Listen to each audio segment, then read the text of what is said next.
যেমন আপনারা একটু লক্ষ্য করেন, ওয়া মিম্মা, এই মিম সাকিন করে মিম আসছে, তাইলে ইদগাম, মিম সাকিনের ইদগাম।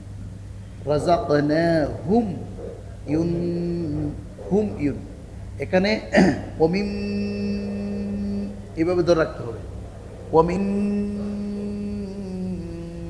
একটু এক সেকেন্ড ধরে রাখতে হবে। ওমিম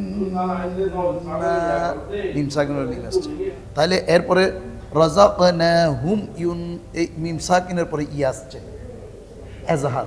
মিম সাকিন আপনাদেরকে বলেছিলাম, মিম সাকিনের পরে মিম এবং বা ছাড়া অন্য অক্ষর সবগুলা হবে এজাহার, স্পষ্ট। এই এখানে আছে মিম সাকিনের পরে ই আসছে, হুম ইউন, হুম ইউন, এখানে হুম বলা যাবে না, এখানে হুম ইউন, হুম ইউন বলতে হবে। এখানে কিন্তু অমিম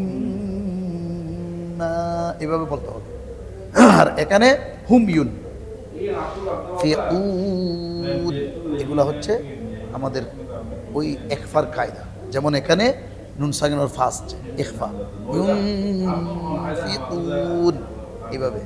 তারপরে আসেন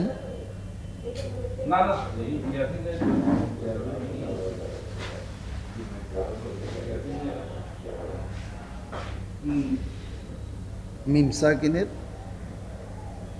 মিম সাকিন, এটা হচ্ছে মিম সাকিনের ইদগাম, এটা হচ্ছে মিম সাকিনের এজাহার, এটা মনে রাখবেন। এবার মিম সাকিনের ইখফা, মাম বাখিলা, মিম সাকিনের ইখফা, এটা মিম সাকিনের ইদগাম, এটা মিম সাকিনের ইজহার, আর মিম সাকিনের ইখফা। এই ইখফা দেখেন, এই মিম সাকিনের পরে বা আসছে, মিম সাকিনের পরে বা আসছে, এই মিম সাকিনের পরে বা আসছে, মিম সাকিনের ইখফা।